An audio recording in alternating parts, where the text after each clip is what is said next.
Sway. Sway. Sway. Sway. In the morning. In the morning. In the morning. Shake goes by. Wake your fuck ass up. That crust out your eyes. Heather B, as you know, I only like to invite people up here that I like. I know. Or that I just got some. She sounded sad about that. I know. It's a lot of people we don't get because of that. So I don't like a whole lot of people. Stanley Tucci is here, ladies and gentlemen. He's not just an actor. He's a writer. He's a producer. You're and a cook, right? Yeah, I like to cook, yeah. Yeah, man. Heather was so excited about you coming here because Heather's a chef as well. I know. She did you find the picture I didn't want to be rude while you were here. Oh. Okay, I'll go through. But what I would say, I'm not a chef like you. Like you have a really I like to great cook, book. I like to cook as well. And I was telling Stanley Sway while the music was playing that I made his recipe of mussels that was in his book for my dad's birthday. And everyone loved it. I took a picture of it because I said one day I'll get to meet him and show him the picture. He's here today. I'm so excited. Did you show him the picture? I'm showing. Wait, I'm just going through my phone. I didn't want to be rude. Find it, yeah. No, everybody feels like they have a connection to you. Tracy G is a social media guru. Oh, yeah, you heard our convo? And the first thing you asked him was, do you have a Twitter? Right. And you said... I don't. But share why not, though? Well, because I'd be afraid that suddenly you'd sort of maybe, have too much wine or something and you might just start tweeting things that would be inappropriate. It's no good. But that's different from junk texting. Yes, that's different. Because the texts are to people that you know and love, usually, It's not going to end up screen grabbing on a blog. Yeah, it'll be like weird. Yeah, otherwise it's too weird, yeah. I want to be drunk texted by you. Okay. All right, Stanley Tucci is here. We're here to talk about Hunger Games, but our connection, like Heather's is food and Tracy's is social media, is it comes from a role you played in a movie where you had a chance to be around a lot of criminals and drug dealers. Yes. You co-starred with Omar Epps in the movie In Too Deep. Yeah. And it just so happens that I grew up in Oakland and I was around a lot of criminals and drug dealers too. Oh, really? Yeah, so when I saw this clip or saw this movie, I definitely want to have you on because it's one of my favorite movies. Let's run this clip real quick. I expect my officers to obey a direct order. What I don't expect is having to go to their apartments to fucking say so. And let me tell you something about your little direct order, man. Could have got me killed out there. Now, I'm the one in there. I'm the one doing it. It's going to be my call. It's gonna be my call whether you stay on this case or not. I got 7 other officers, 7 of them, working undercover, good ones, and none of them fuck with me but you. Yeah, none of them can do what I can do either, Press, and don't you forget that. Man, there is nothing scarier than a white man that curses like a black man. You killed that, man. You killed that. Do you remember making that movie? I do remember. I actually really liked making that movie. Really? And, yeah, I did. Omar was great. He was great. I mean, and LL Cool J was like the coolest guy I'd ever met. Did you know his music prior to meeting LL? A little bit, yeah, a little bit. But he's so funny. Like, he's so funny and so smart. And he was sitting around telling stories. And I just think that his performance is an incredible performance. In my opinion, when he played God, I think that was his character's name in Too Deep. Oh, to this day, that was like my favorite role LL has done. It's one of the scariest things I've ever seen. It's it's like really, it's incredible, that performance. Wow, what was it? Was it scarier than when you played the role in The Devil Wears Prada? When I it was scarier than that. It was scarier than that. That was another.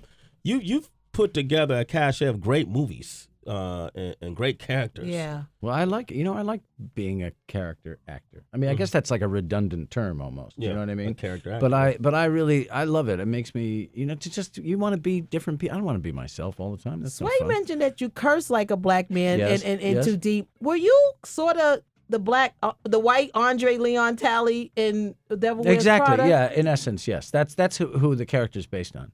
Sway, I know you're not into your fashion, but Andre Leon Talley is really, because you have a really nice T-shirt and stuff collection. But no, for real, Stanley, it's a great collection. Yeah, however, Andre Leon Talley is not Sway's friend, but he's really close to Anna Wintour. He's a big gay phenomenon, and Stanley came and just kind of downplayed him a little bit, but you can still tell it was like over the top. And, didn't get enough credit, that kind of guy. A little bitter, but, it was great. Let's take a listen to it, man.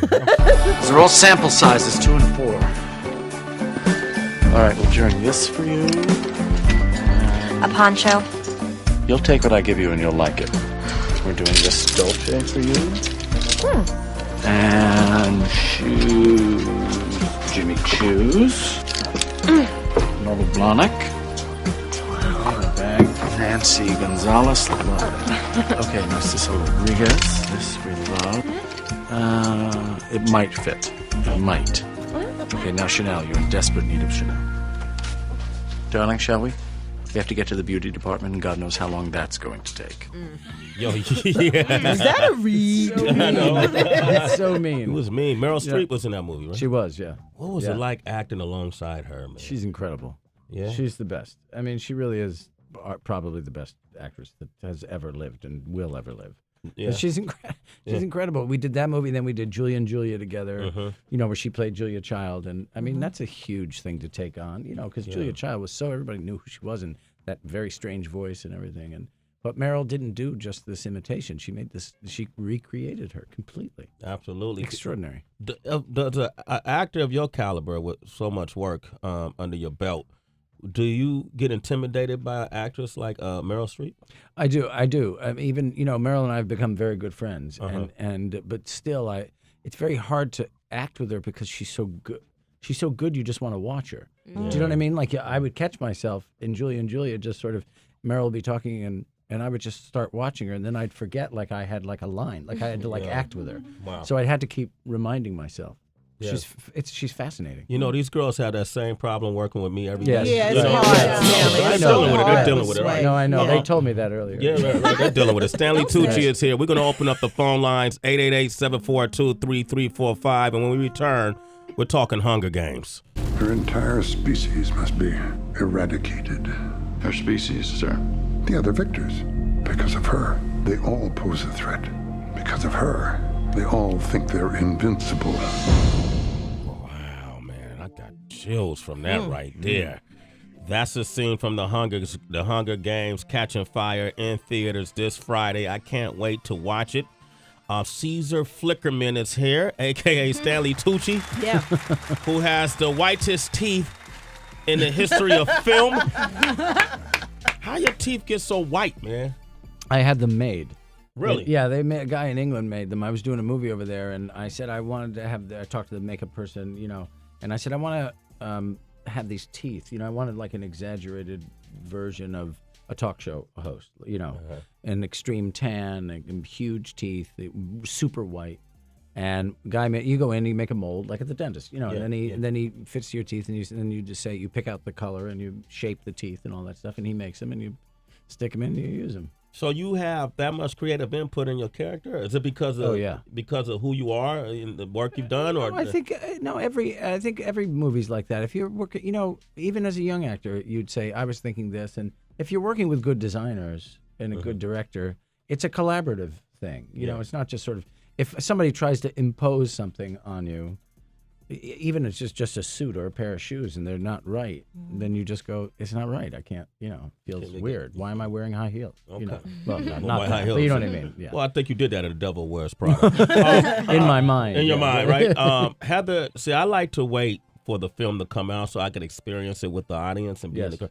Heather, actually, you saw a premiere. Yeah, I saw it, and I thought something was very familiar in the first series of it. And then I saw you the second time watching it again, and I thought to myself, I wonder if you channeled Richard Dawson, like an exaggerated version of God. Richard Dawson. Yeah, that's actually great. That was probably, that's so funny you say that. I didn't consciously think of him, but now that I think about it, I probably did do that. Him and Graham Norton, who's the British talk show host, who's actually a friend, and he's a great talk show host. But if I just took him and Richard Dawson and who's the Vegas guy with the hair with the Wayne Newton, yeah. And you put them all together and like they had a baby, that would be gross. But you know what I mean. And then it would be Caesar Flickerman. Yeah, it was really good because it's really tragic what's going on. But then when Caesar jumps on screen, it's all beautiful. It's all great. And he was so good at being fake and phony and happy. I was like, oh my gosh, this really what a game show host must do every single day. I thought it was really, really entertaining every time you came on stage. It made me forget that somebody was going to die. Right. You know? And that's his job, is to make this thing seem like a good thing, that it's okay, that what's happening, that those games are okay, like the games in the Colosseum. Yeah. Right. When the Romans. the Romans. I mean, it's the same thing. And people will say like, oh, this is so horrible. How can you read a book like that? Or why are they telling the story? It's like, this happened. This has happened for all practical purposes. It's not like we made it up, Right. When did y'all actually film this installment of it? Last summer. Something like that, yeah. So, Twilight, that franchise has such success, and people in the beginning compared the two.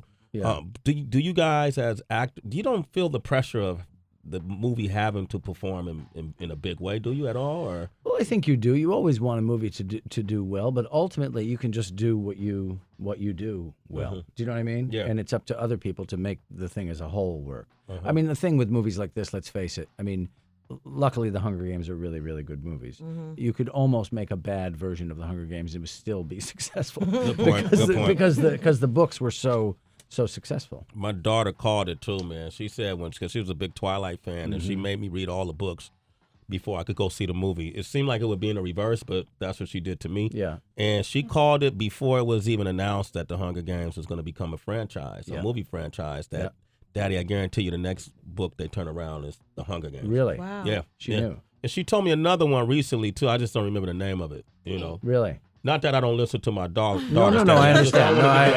No, it's all right. All right, I'm going to open up the phone lines, 888-742-3345. We have, is it Layla or Leela? Layla. Layla from Las Vegas. Hello to Stanley Tucci. Hello. I just want to say, first and foremost, it's a pleasure talking to you. Thank you. Likewise. I did want to know, what advice do you have to give to aspiring actors or actresses, something that's helped you get to your point of success in life? Well, I think one of the things, the best thing to do, first of all, is stick to it. And I think that to get good training is really, really important, to be able to train so that you have as much variety as an actor as you can. I think that's really, really crucial. All right. Thank you for your call. Stanley, I want to thank you for coming by, man. Yeah. Thank you. I know beyond the Hunger Games, I know you're here to promote that, but you got another movie coming out in December, correct? Yes. You want to talk about that real quick? Yeah, this is the complete opposite of the Hunger Games. This is a movie that was made in 9 days for about, $7.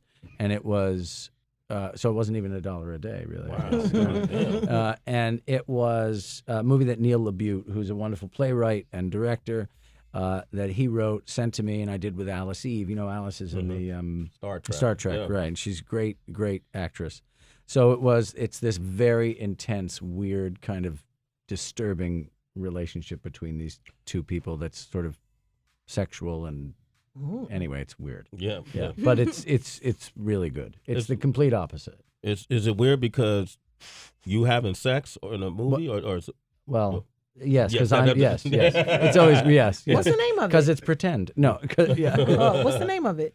It's called Some Velvet Morning. Some Velvet Morning. Yeah, okay. It'll be out in December. Yeah. Stanley Tucci, man, thanks for coming through, bro. Thank It's you good so to much. meet you, man. Yeah. I can't wait to see the movie. Make much. sure you Thank check it out. Hunger Games Catching Fire in theaters this Friday. It's Sway in the morning, only on Shade 45.